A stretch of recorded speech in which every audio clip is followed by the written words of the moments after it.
Hey, what's up, boys? This is Moonchild, the dude no way, and today we are talking about 5 things that Destiny 2 needs right now. Let's get it.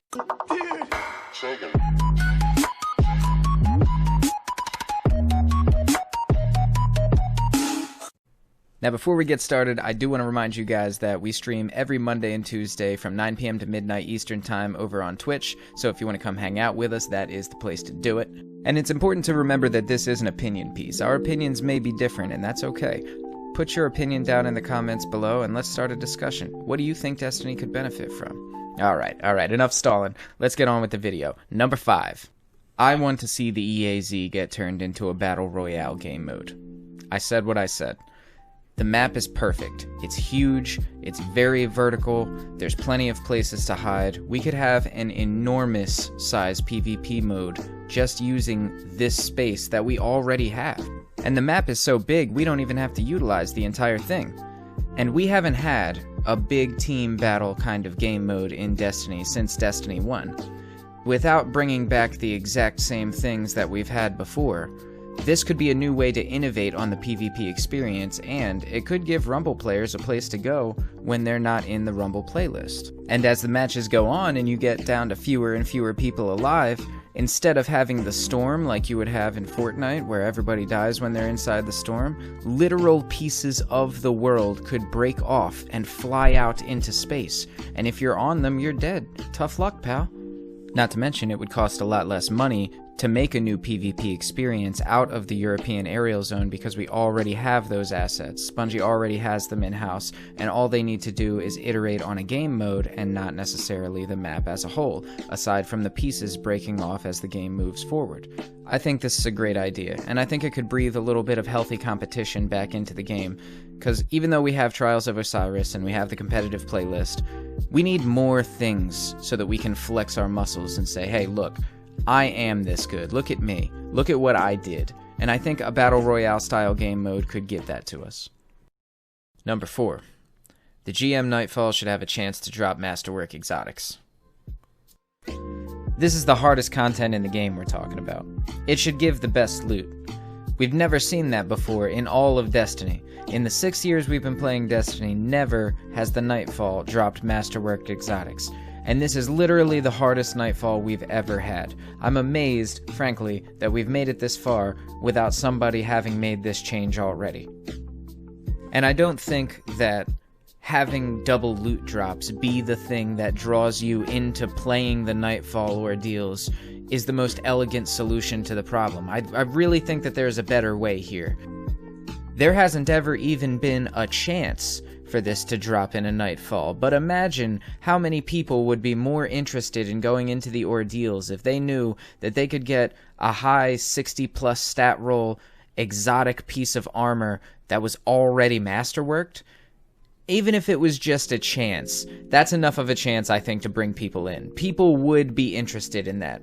People love exotics, they love their favorite exotics, and they want different rolls, especially high stat rolls, and giving them the opportunity to maybe save 3 Ascendant Shards and have that incredible moment where they get the drop, because they will remember that in a Galahorn style, remembering how and when exactly they got the drop of their masterworked exotic armor piece that they love so much. It will bring back nostalgic moments, and it will draw people into the Nightfall Ordeal playlist. I think this needs to happen, even if it's just a chance, as soon as possible. Number 3. Any jump you want in exchange for your exotic armor slot. The time has come for a shared set of exotics that grants all of the jumps in the game, and you get to choose which one you like the most.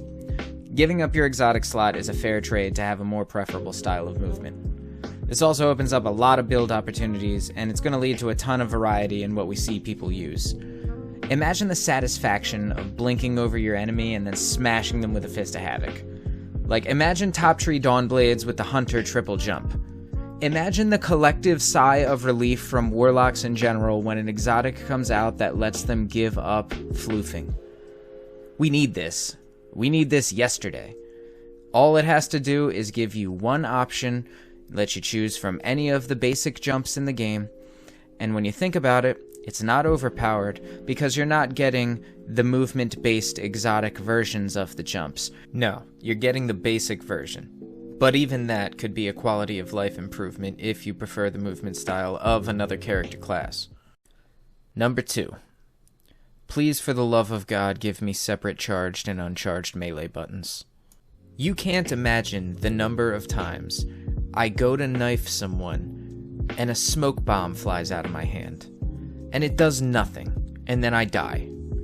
I can't tell you the number of times on my Titan I go to punch someone, and instead of punching them, I yeet a tiny hammer across the room, and I die. The number of times this happens is astronomical. We play on PC. There's like 100 buttons. You can literally bind everything else. Why is this not a thing? How has it taken this long for this to be a thing? I don't know, but we need it, and we need it now. I am so tired of that. Number 1. We need more mods to combat roaming supers. Roaming supers are running rampant in the Crucible. From top tree dawn blades flying through the air to strikers and spectral blades tearing across the ground like lawnmowers, the amount of power that supers have right now is greater than any time before in Destiny's history. They're insanely strong, and that's why so many serious Trials players either stack intellect as high as they can, often to the point of forsaking other stats, or build entire sets of gear to put on while playing against passive teams, just to build super energy faster. Simply put, if your team has more supers, the odds of you winning the match are really high. They win rounds. And it's not just about the fact that they can kill you in one hit. It's about the speed these roaming supers have. They can close insane distances in the span of a second or two, like you're seeing in these clips. And if the Guardian is slick with their movements, there's very little the enemy team can do to stop you. In many cases, the only way to put one down is with everyone doing primary team shots, or a lucky headshot from an aggressive frame sniper. I say lucky because they aren't easy to snipe at all. It can be incredibly difficult to snag the head of a dodging Arc Strider. Like I said, they're stronger than they've ever been, and we need more things to combat them. You guys can bring up things like tractor cannon and suppressor grenades, which both of those are great options, but we really need diversity. Things like Vorpal Weapon are really good. They do a fair amount of extra damage to supers, and if you've never taken the time to put together a Godslayer build with 3 Vorpal weapons, I suggest you give it a try. It's really fun. But what I've done today is create a few things to diversify our loadouts. I've got 1 weapon mod, and 2 armor mods that utilize the Charged with Light system to double down on the idea of building a Super Slayer. First, we're going to cover the weapon mod. This is intended to be slotted into any exotic weapon, regardless of the kind of gun. I call it Cryostasis Ammunition. The mod's text states, slows movement speed of Guardians in their super. It's a subtle effect. Something that, instead of focusing on dealing more damage, instead hampers their ability to slay out. While a lot of the abilities coming with Beyond Light this November are also going to provide slowing effects, I believe adding the ability to infuse stasis into your gun in that way adds a unique gameplay fantasy that I think a lot of players would latch onto. This is about battlefield control, as many of the stasis-related things are. Battlefield control is inherently more interesting than simply adding additional damage, because there's a skill gap to that style of play. Being able to manipulate your opponents into being exactly where you want them requires finesse and game sense for you to set up properly to win those engagements. Stealing a super's additional movement speed takes away a lot of their ability to menace your team with oppressive amounts of armor and health. Combine that with Vorpal Weapon, and the odds tip even further into your favor. Now we're going to move on to the armor mods, and as I mentioned, I crafted 2 that utilize the Charged with Light system. I think Charged with Light is a really interesting way to play the game, and having it around allows us a lot of new things to play with that require actual gameplay to create interesting loops and power fantasies.